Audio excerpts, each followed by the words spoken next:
দেখো, এই ফ্রি ফায়ারটা সামান্য একটা গেম হলো, এটা যে অনেক মানুষের জীবন পরিবর্তন করে দিয়েছে, আবার অনেক মানুষের জীবন যে ধ্বংস করে দিয়েছে, এটা আমাদের সকলেরই জানা। তবে সামান্য এই গেমটা যে গোটা একটা পরিবারকে আবার নতুন করে জীবন দান করবে, এটা আসলে সকলের অজানা ছিল। হ্যাঁ বন্ধুরা, আজকের গল্পটি এমনই একটা পরিবারকে নিয়ে যারা এই ফ্রি ফায়ার গেমটাকে একেবারেই সহ্য করতে পারতো না, বরং তাদের সন্তান যখন এই গেমটা খেলতো তারা আরো উল্টো বকাবকি করতো। আর ভাগ্যের কি অপূর্ব লীলা খেলা, তখন সেই গেমটা আজকে গোটা পরিবারটাকে বাঁচিয়ে রেখেছে। আর এখন তার বাবা মা উৎসাহ দেয় তাদের সন্তানকে যে ফ্রি ফায়ার খেলো। এই জন্যই চলো জেনে আসি আসলে কি এমন ঘটেছিল ওই পরিবারটার সাথে। তো বেশি ব্যাকপ্যাক না করে ছোট্ট একটা ইন্ট্রো দিয়ে আজকের ভিডিও শুরু করা যায়। তো আজকের গল্পটা শুরু হতে চলেছে ছোট্ট একটা গ্রামের ছোট্ট একটা পরিবারকে নিয়ে। বাবা মা এবং তাদের দুই সন্তান অর্থাৎ দুই ভাই, ছোট্ট একটা পরিবার, খুব সুন্দরভাবে তাদের জীবনযাত্রা চলে যাচ্ছিল। বড় ভাই একটা কোম্পানিতে লেবারের চাকরি করে, বাবা কৃষি কাজ করে, আর তাদের ছোট সন্তান অর্থাৎ ছোট ছেলে কিন্তু ক্লাস 8-এ পড়াশোনা করে। দারিদ্রতার বেড়াজালে আটকে পড়া পরিবারকে সাপোর্ট দেওয়ার জন্য তাদের বড় ভাইকে খুব অল্প বয়সে কাজে চলে যেতে হয়েছে। এই জন্য বড় ভাইয়ের পড়াশোনাটা ঠিকমতো হয়ে ওঠেনি। তবে বাবা মার একটাই স্বপ্ন ছিল যে তাদের ছোট সন্তান অর্থাৎ ছোট ছেলে যাতে উচ্চশিক্ষায় শিক্ষিত হয়। এই জন্য বাবা কৃষিকাজ করলেও সারাদিন মাঠে তুমুল কষ্ট করে এসে বাসায় যখন এসে দেখতো তাদের ছোট সন্তান পড়াশোনা করতেছে, সমস্ত কষ্ট এক চান্সে দূর হয়ে যেত।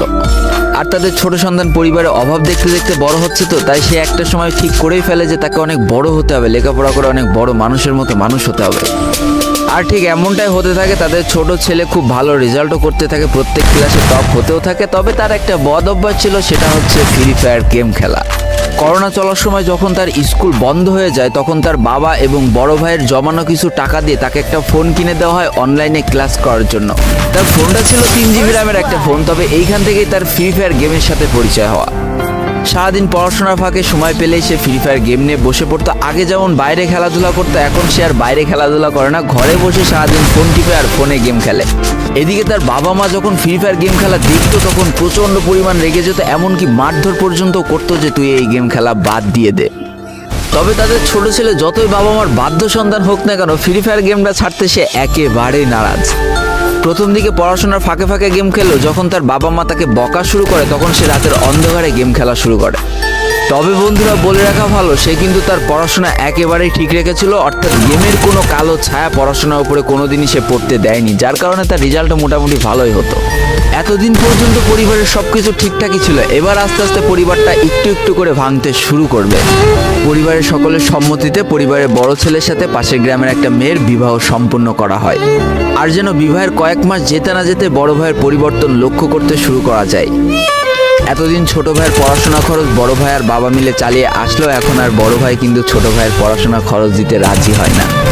তবে তাতেও খুব একটা ফারাক পড়ে না, কারণ তাদের বাবা এখনো শক্তভাবে তাদের পরিবারটাকে ধরে রেখেছে, অর্থাৎ বাবা কিন্তু কৃষিকাজ করে তাদের পরিবারটা খুব সুন্দরভাবে চালিয়ে নিচ্ছিল।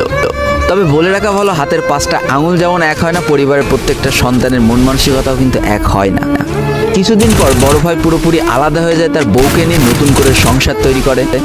এমনকি একটা পর্যায়ে যে বড় ভাই তার পরিবারকে অস্বীকার করে দেয়, অর্থাৎ একটা টাকাও আর পরিবারে দিত না, সমস্ত টাকা সে নিজের সংসারেই খরচ করত। 4 জনের পরিবারটা ভেঙে যে এখন 3 জনের পরিবার হয়ে গেল, বাবা মা আর তাদের ছোট সন্তান। এখন পুরো পরিবারের দায়িত্বটা বাবার উপরে পড়ায়। দিনরাত 24টা ঘন্টা হাড় ভাঙা খাটুনি করা শুরু করে দেয় তাদের বৃদ্ধ বাবা। এদিকে তাদের ছোট সন্তান সবটা কাছ থেকে দেখে অনেক কষ্ট পেত, তারপরেও তার করার কিছুই ছিল না, তাকে পড়াশোনাটা চালিয়ে যেতেই হবে, কারণ বাবা মার একমাত্র স্বপ্ন তাকে পড়াশোনা করে মানুষের মতো মানুষ হতে হবে। এদিকে বলে রাখা ভালো, পড়াশোনার পাশাপাশি কিন্তু সে ফ্রি ফায়ার গেমটা অনেক ভালো মতো খেলা শিখে গিয়েছিল। তার 3 GB র্যামের ফোন একটু ল্যাগ দিলেও মোটামুটি ভালোই খেলা যেত, স্মুথ গ্রাফিক্স। এমনকি সে আস্তে আস্তে টুর্নামেন্ট খেলাও শুরু করে। আর এখান থেকে যে টাকায় পেতো, 50 টাকা, 100 টাকা, 200 টাকা যা পেতো, সেই টাকাতে তার পরীক্ষার বই খাতা কিনতো, যাতে তার বাবার একটু কম পরিশ্রম করা লাগে, কম খাটনি করা লাগে। হাই রে, পরিবারের বড় ছেলে পরিবার থেকে আলাদা হয়ে গেল, আর ছোট ছেলে চিন্তা করছে বাবার কিভাবে কষ্ট কম করা লাগবে। এরই মাঝে সে একদিন চিন্তা করে, সে তো টুর্নামেন্টে অনেক ভালো পারফরমেন্স করছে, তাহলে তার একটা ইউটিউব চ্যানেল খোলার দরকার। অন্তত টুর্নামেন্টের ম্যাচগুলো ইউটিউবে ছাড়লো, যদি কপালে ভালো কিছু লেখা থাকে। এমনই একদিন তার একটা টুর্নামেন্ট চলছিল, সে বারান্দায় বসে বসে টুর্নামেন্টটা খেলছিল। আর ঠিক সেই সময় তার বাবা হাড় ভাঙা খাটুনি করে মাঠ থেকে কেবলই বাসায় ঢুকছিল। এমন সময় তার ছেলের পড়াশোনা বাদ দিয়ে গেম খেলা দেখে বাবা প্রচণ্ড পরিমাণ রেগে যায়, আর ফোনটা ধরে একটা আছাড় মেরে দেয়, যার কারণে তার ডিসপ্লেটা ফেটে যায়। সেই দিন সে ভাঙা ফোনটা আঁকড়ে ধরে অঝরে কেঁদেছিল, তার সমস্ত স্বপ্ন যেন এক নিমিষেই শেষ হয়ে গিয়েছিল। তারপরে সে স্কুলে যাওয়ার জন্য যে টাকা পেতো সেই টাকাগুলো জমিয়ে জমে একটা সময় তার ফোনের ডিসপ্লেটা ঠিক করে, আর ডিসপ্লে ঠিক করতে 1500 টাকা লেগেছিল আর সময় লেগেছিল